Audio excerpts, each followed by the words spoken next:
So that's boxing at its finest right there. You heard it. They said it.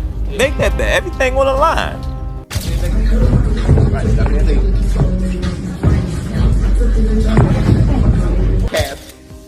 Gervonta is an animal for real. Jake is too domestic. Here's the thing. Mike Tyson's an animal too. He was just 60. But he messed around and he got a prime Tank. In preparation for his battle with Jake Paul, Gervonta Davis is exerting more effort than ever before in training camp. His workouts are harsh, involving constant sparring, powerful pad work, and rigorous conditioning. Tank is surrounded by elite coaches, and his aggression and attention demonstrate that he is ready to demonstrate that true boxing ability surpasses celebrity.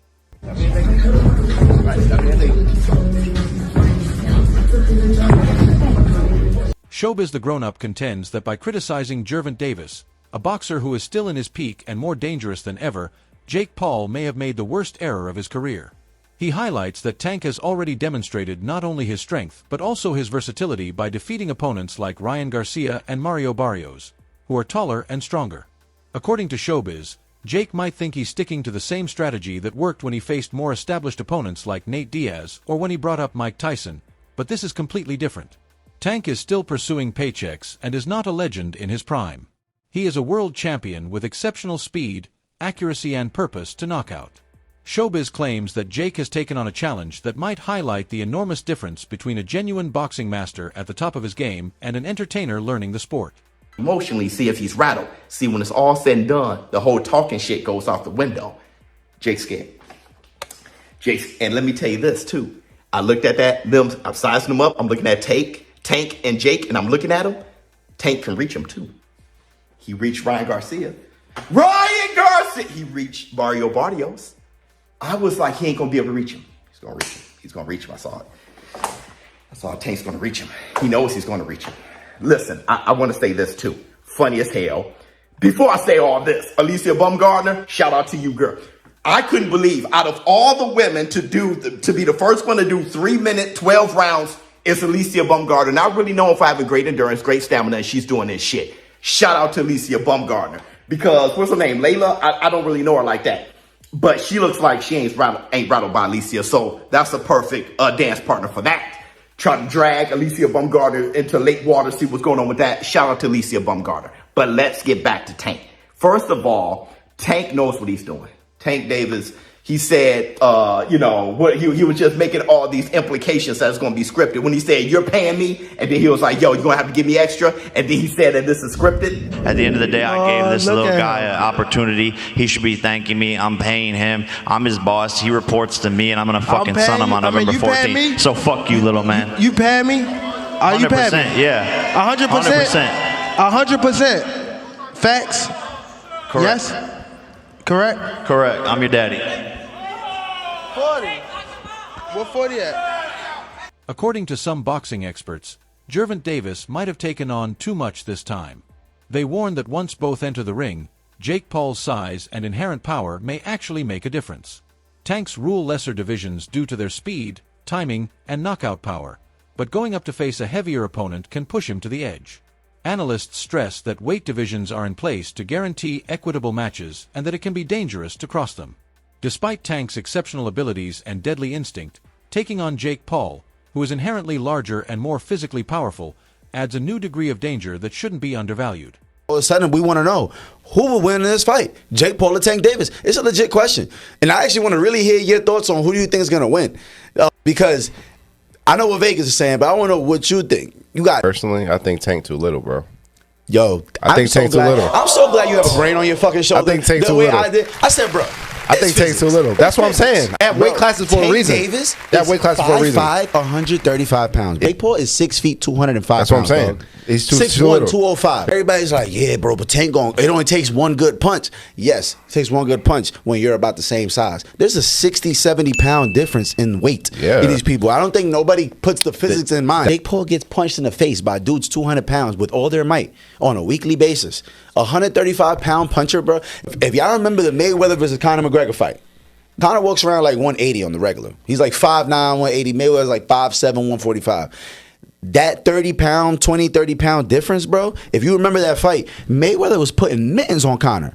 Guess what happened to Conor? He didn't hit the ground once. No. He lasted all 12 rounds getting hit with flurries.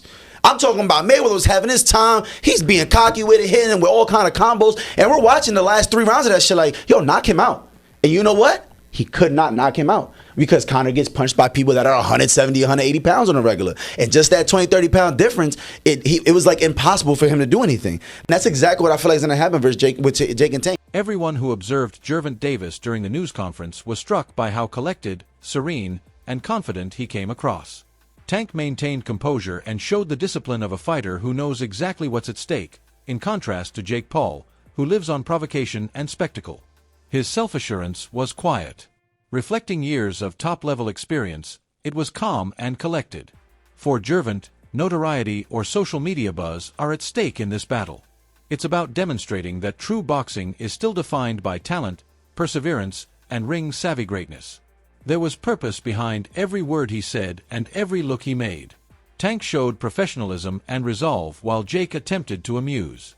His composure served as a reminder to everyone that heroes don't require mayhem to shine.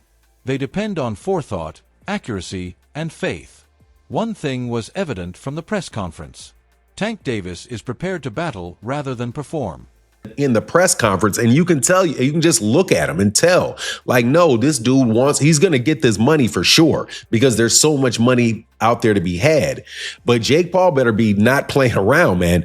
Not get cute, not play any games. Don't hit him in the back of the head. Don't rabbit punch him. Don't do any of that stuff, man, because Mike Tyson, first of all, Mike Tyson, a lot of people think Mike Tyson was pulling punches on Jake Paul, and a lot of people think that Anderson Silva was pulling punches on him too. You're not going to have a little Gervonta out there pulling punches on you, man, if you're out there playing games. So, I don't like the fight at all. However, as far as it being an entertaining situation, I almost guarantee you that fight itself is going to be entertaining. That it's going to be something that you look at and you're going to say, man, everybody's going to watch it. Everybody's going to want to know what happens in it. But at the same time, it's kind of like what people think, when you see a car crash, like you're driving down the road and all of a sudden the traffic gets heavy and you're like, man, I'm going to be in traffic for a long time. And then you drive forward a little bit and then you see, oh man, this is some accident on the other side of the road and everybody just slowing down to watch. That's the type of entertainment that you can expect from this fight between Gervonta Davis and Jake Paul. There's going to be a lot of people watching it, but I got to say, man, you really can't blame the guy on what he's doing. And there's a lot of criticism flying on Gervonta Davis. It's not Gervonta Davis's fault that boxing took this turn. This turn of these exhibition fights and people not caring about the belts and all of that stuff came with Floyd Mayweather Jr. Reputable boxing commentator Teddy Atlas compares the previous bout between Logan Paul and Floyd Mayweather to Jake Paul's impending bout with Gervonta Davis. Even though Jake could have a size and reach advantage, he thinks that experience will eventually determine the result. According to Atlas, Davis has spent years honing his art to the highest standard, cultivating a sense of calm and instinct that cannot be taught. Jake will have to contend with a persistent opponent who knows how to take advantage of every error, in contrast to Logan's careful strategy versus Mayweather. According to Atlas, Jake's strength and toughness will be totally neutralized by Tank's ring intellect and timing. This, I liked this when I heard it. No, I didn't like it, to be honest, for the optics and everything else I just said. But you do have one guy who, he's smaller, but he's a top fighter. He can punch, and he's fighting a guy who's not a top pro fighter, who's bigger. What if he hits him on the chin? It'll wind up selling, and that's what'll wind up selling it.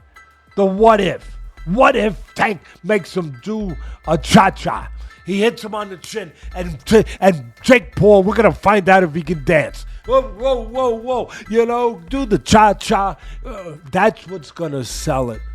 And you can't argue that what if. You can't. I know I get to places that other people won't go and everything else. They just dismiss stuff because it's easier to do that. It's safer to do that. You don't have to bows and arrows coming at you from people that argue with you because you did that. But I don't care. I've had bows and arrows my whole life. I don't care. But that's true. that what if this guy who is a real good puncher, who is one of the best fighters in the world right now, what if he hits him? What if he makes a miss and he counters him? Or he jumps up in the air. Bang! And he hits him. Sid Terrace was a great fighter. No, not the 1700s, but years ago. And Cus D'Amato told me he loved Sid Terrace. He said, Teddy, he used to jump up in the air and hit you with 3 jabs. I said, whoa, man, Sid Terrace. All right. Anyway, look, I can't finish without saying that it did invoke some memories and thoughts that we've been here before in a different way, where Jake Paul's brother fought Mayweather. That's not forget. And I'm not saying I like that either. Luke Thomas, an analyst, offered a critical analysis of Gervonta Davis as he gets ready for his impending bout with Jake Paul. Thomas noticed a change in Davis's demeanor this time, even though he acknowledged Tank's amazing knockout power and keen finishing instincts. Davis seemed calmer, quieter, and more thoughtful, an attitude that suggested not nervousness but a mature understanding of the significance of this event. Thomas claims that Tank's new side shows a boxer who recognizes that this fight is for more than just glory or money. It's about protecting the sport from the increasing influence of star boxers, upholding tradition, and embodying authentic boxing. According to Thomas, these kinds of mental changes frequently take place when athletes believe they are a part of something greater than a particular battle. The difficulty is psychological as well as physical, requiring concentration, endurance, and emotional regulation under duress. That cool-headedness can be Davis's greatest asset or his biggest challenge. If he uses it appropriately, it could improve his timing and accuracy. If not, his rhythm can be slowed by the pressure of expectations. In any case, Thomas thinks that Gervonta Davis, a man who is committed to demonstrating that talent and discipline can still overcome fame and size, indicates a deeper side to this mental maturation. So in that sense, it's a little bit different. It's not different in the sense of a boxer in his prime or relative prime straying off the path, but this one is not. It's not like someone else, in a similar weight. It's like completely the opposite, and so that makes it, I think, look and feel weird. And then on top of it, obviously, Gervonta's got other business to handle. He looked to me, Gervonta, absolutely, completely disinterested. Even at the beginning of this year, and even at the pre-fight Lamont Roach stuff, Tank was talking about how much time he has left in boxing, and he was sort of wasn't much. The Lamont Roach fight, it blew up in his face, but Lamont Roach was cherry-picked. I think Tank thought, I'll just fight another guy from, the Mid-Atlantic area who's, remember Roach came up from 30 to 35 to fight him, and Tank thought he was just going to cruise, and then it blew up in his face, and, you're left with that. So, you're making a point about, he's got this obligation. That's true, but he was already fucking around. He was already taking opponents that, again, I think Roach showed everyone that was a mistake, but put yourself in Tank's mind. Tank was taking a fight against someone he was clearly, in his mind anyway, better than, and was just going to cruise.